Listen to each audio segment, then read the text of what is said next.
Hello, my name is Timothy. Welcome to my channel, For the Love of Film.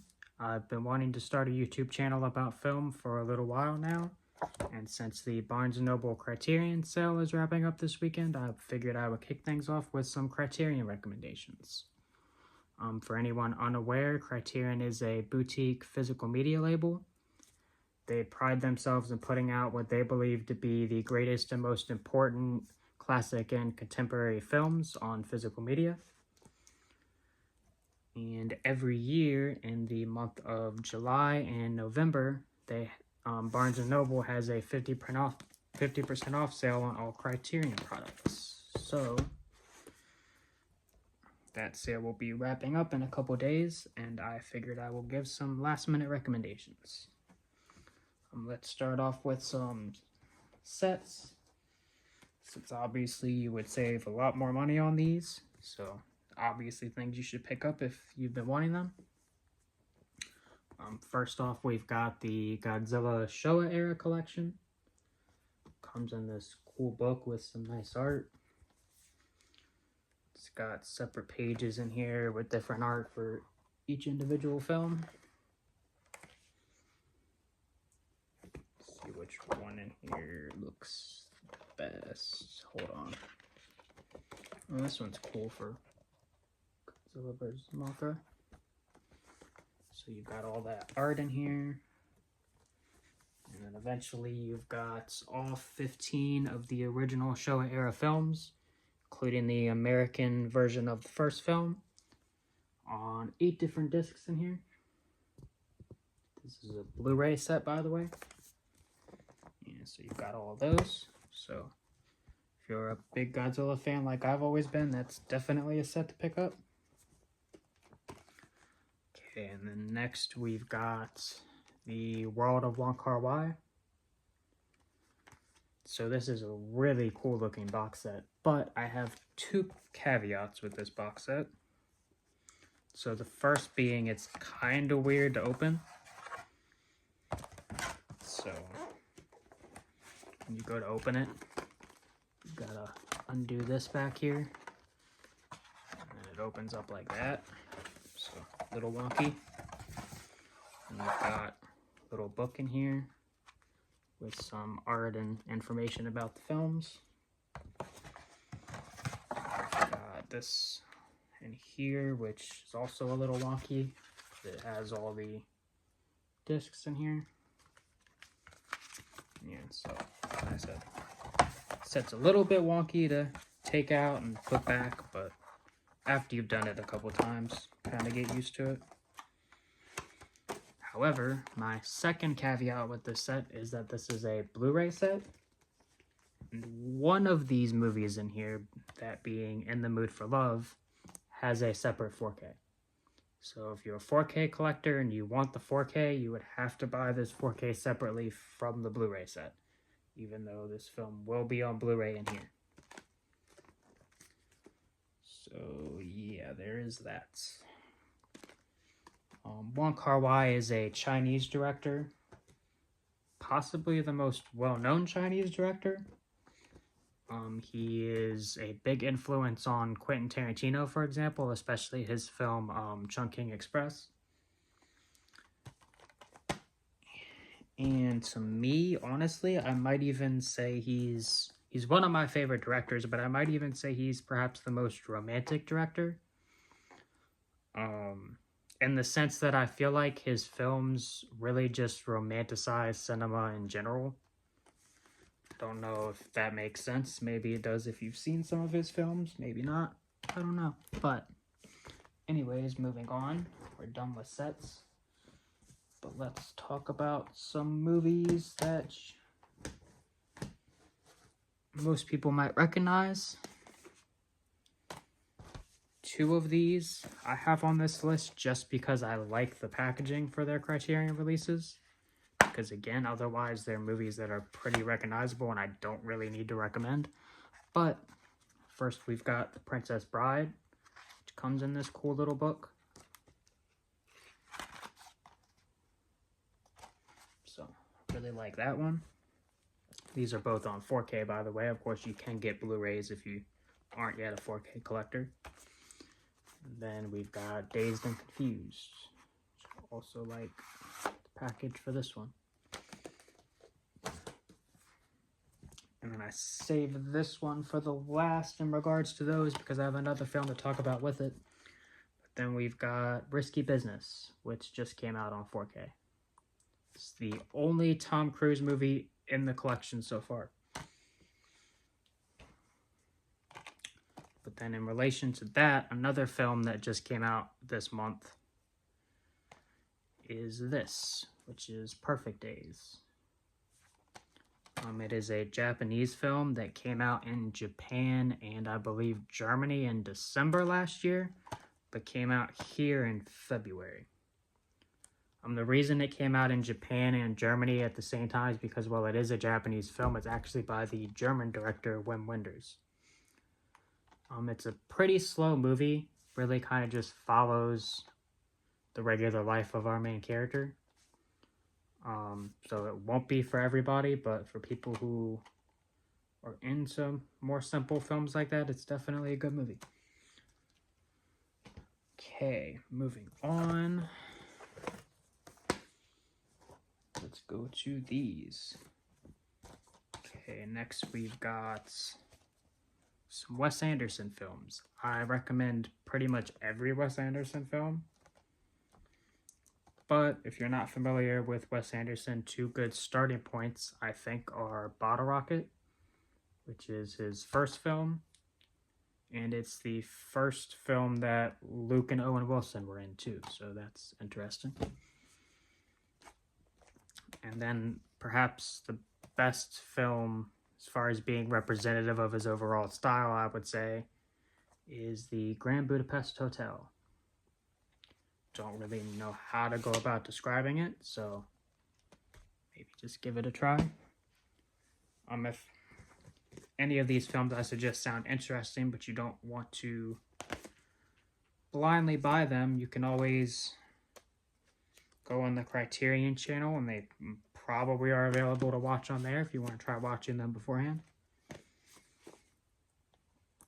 Okay, next we've got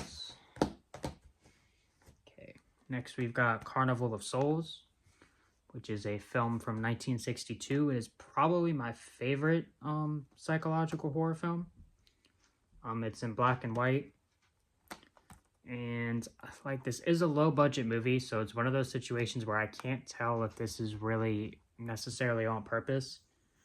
But the black and white really works for this movie because there's times where it uses a lot of darker tones than I would generally expect from a black and white film. And there's other times where the tone of the film is different, where it uses a lot of brighter tones than I would generally expect from a black and white film. So I found that interesting. But like I said, in general, just a good psychological horror film. And the last, 10 minutes or so of this film are just great in general. So there's that. Next, we've got a Nicole Kidman movie that I watched recently and that I believe also came out in the collection recently, which is To Die For. I really like this movie because it's kind of like a neat play on people's growing interest in true crime type stuff in the 90s. And so Nicole Kidman plays a pretty fun character that's sort of poking fun at that. Okay, and then next, same with Wes Anderson. I pretty much recommend any David Lynch film, with the caveat that I think a couple of them are still only on Blu-ray. And so if you are a 4K collector, you might want to wait and see if the rest of those ever come to 4K. But one that is already on 4K and is actually my favorite David Lynch film so far is Mulholland Drive. Again, this is probably the film that I think is the most representative of his surrealist style. But yeah, that's probably my favorite film from him. Okay. Next, we have got a film from probably the most well-known Japanese director, and that is Akira Kurosawa. And it's his film Dreams. And so this is an interesting film because it's kind of like a culmination of short films, each being of like a different, representing like a different dream he's had in his life. And so it's kind of a very personal film in that sense. And it just looks really cool. Like this film is from 1990, so actually it's a newer film than I would think. But that's not to say anything bad, just it's kind of got some old school filmmaking going on that, again, actually look good. Like, again, it's nothing to say bad about the film. But yeah, it's a really good looking film, really personal film, really interesting film. And there we go. I also would kind of like to recommend the film by him, Seven Samurai. However, that is actually has a new 4K restoration that is actually playing in theaters, and I'm going to go see it tomorrow. But that being the case, that's currently on Blu-ray and will probably get a 4K soon. So again, if you're a 4K collector, I might hold out. If you're still just into Blu-rays, maybe go ahead and pick that up too.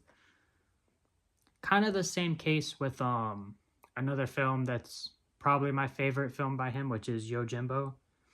It's actually a very influential film because the film, A Fistful of Dollars, is actually basically a Western remake of that film. Like, literally every story beat is practically the same. But, yeah, I don't know if that one will ever get a 4K. So, again, I don't know if that's one where you want to hold out in case maybe it does, or you want to pick up the Blu-ray. If so, I definitely do recommend that one. But on to a film by another Japanese director, which is Kiyoshi Kurosawa, and his film Cure. So there's two good ways I can describe this film. So like I said, it's a Japanese film. It's very similar in style to something like The Silence of the Lambs. However, if you happen to, which I don't imagine a lot of people watching this will, but if you happen to know the manga or anime series Monster, to me it kind of feels like it's a blend of that and The Silence of the Lambs. And so Monster is just one of my favorite pieces of fiction in general, whether it's the anime or the manga. And so with that being the case, this is just a great film. Yeah, so there's that. This is kind of just a side note because this is not even a film in the Criterion Collection, but since I just talked about Cure and Kiyoshi Kurosawa, I just wanted to point out, because not as many people know this film, it seems like, is that my favorite Kiyoshi Kurosawa film is actually his film, the Japanese title is Kero, probably pronounced that wrong, but if you see it in English, it's Pulse, and so you'd specifically be looking for the film from 2001, because the later film would be the American remake that is not nearly as good. But yeah, Pulse is probably my favorite film by him.